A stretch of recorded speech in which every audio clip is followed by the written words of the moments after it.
Then next, we have the on and off switch. May nakikita kayo dyan. So, ito is manual, semi-automatic. So, nagbe-base lang tayo sa gauge. Okay? So, nakita nyo dalawa yung kamay. Yung number 1 is for hot water.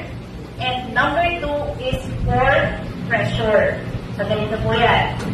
Pag binuksan nyo itong machine, kahit AF kayo, halimbawa kayo yung nauna, buksan nyo sa number 1. Hihigop yan ng tubig, medyo maingay. So, after mag-refill ng water, back to 0 and switch sa number 2. So, yung number 2 naman, dito yan sa taas. Yun naman yung pressure. Okay? Exact sa 9 bar para makapag-create tayo ng masarap na espresso.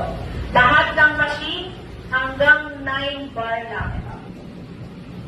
Kasi pag nag-excess ka sa 9 bar, pati yung temperature ng water tumataas, may possible na pumutok. Kasi sobrang taas. Okay? So, pag halimbawa, nauna kayong dumating, binuksan nyo number 1 lang.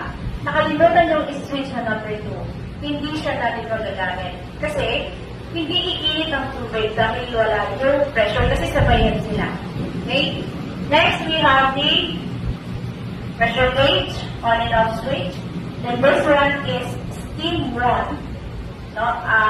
Steam arm as a whole. Okay? Pero parts, this is the rubber accessories. Steam 1. Ito yung steam nozzle. Then next, we have the this one is the brew head, then shower head sa ilalim. Then this one is water spout or water dispenser. Itong green, pag binuksan natin yan, ano yan? Water indicator. Once na mag-blink yan, ibig sabihin, nagilingal na, wala ng tubig. Pero wag din ang hintayin sa kalaban. Number 1 kalaban ng machine ay tubig. Pag natuyuan, hangin na yung hinihigot, magmamalfunction. Okay? Next. So, this is the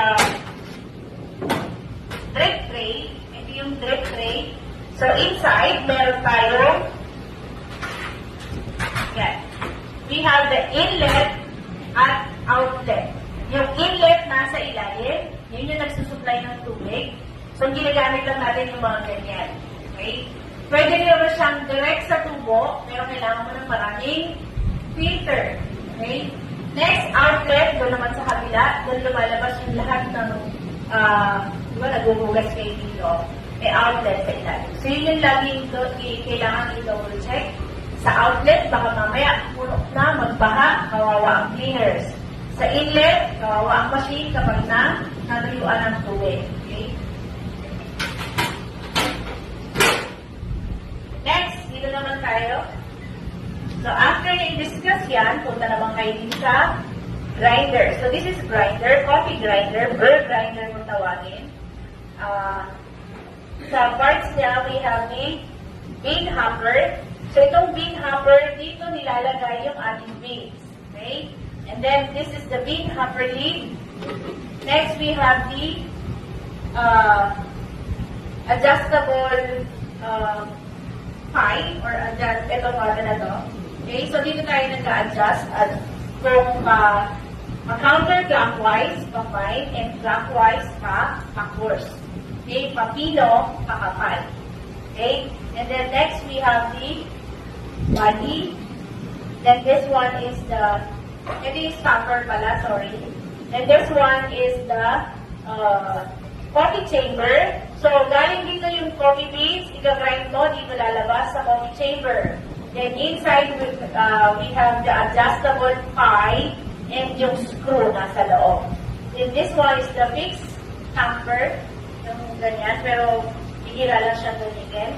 Toaster, ito na yun, pag mag-toast kayo. And portafilter, handle, or support. And this one is the on and off switch. Okay?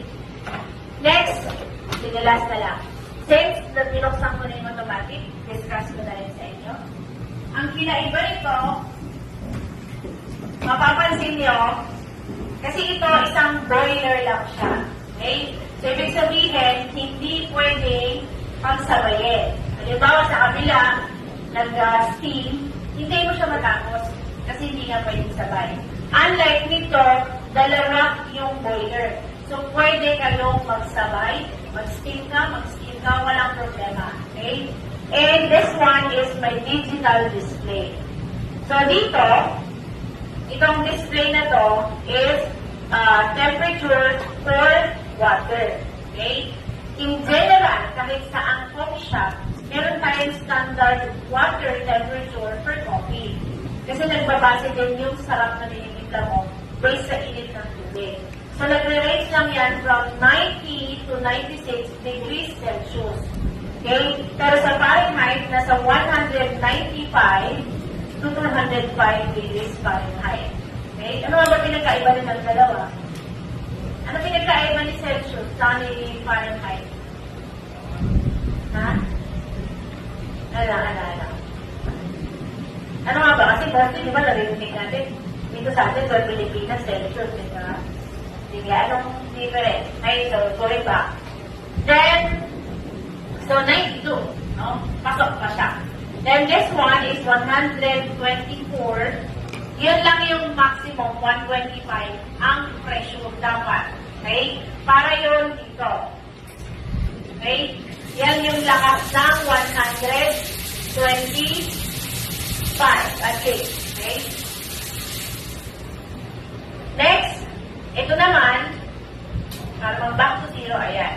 So, ito naman, shot timer. So, hindi ka naman problema doon sa kabila, merong digital timer. Dito naman, may sarili na siya shot timer. Dito ka natitingin kung good shot ka ba o bad shot ka. Okay? So, ang kagandahan naman ito, for example, bumili kayo ng coffee beans, si mother, kunyari, kala niya barako. So, ang expect mo, pag barako, bitter talaga yan. So, para maiwasan yung bitter na siya, mas tataas pa yung bitter level ng coffee, magbabawas tayo dito ng pressure or yung init, pwede lang magbawas. Hindi ka tulad ng mga ibang machine. Kung ano yung temperature, yun na yun. Ang kagandahan dito, pwede ka mag-adjust ng init, mag-adjust ng pressure. So, ang kinaiba naman ito, mahaba yung kanyang steam. Okay? So, meron din siyang rubber accessories, steam arm, and CPU nozzle. Okay? Then, automatic. Makikita nyo, dalawa yung pressure, dalawa yung gauge, dahil nga, dalawa yung, nakasabi mo lang kanina. Dalawa yung,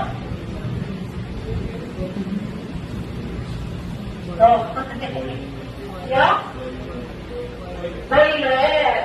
Yun. Okay? So, yan. Tapos, ito yung mga kanyang, yan. Pwede ka dyan mag-refill.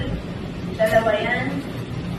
Tapos dito may single shot, may double shot. At kung gusto mo mag-manual, dito. Okay?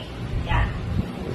So, yan yung gagawin nyo pagdating ng tools and equipment. Kaya,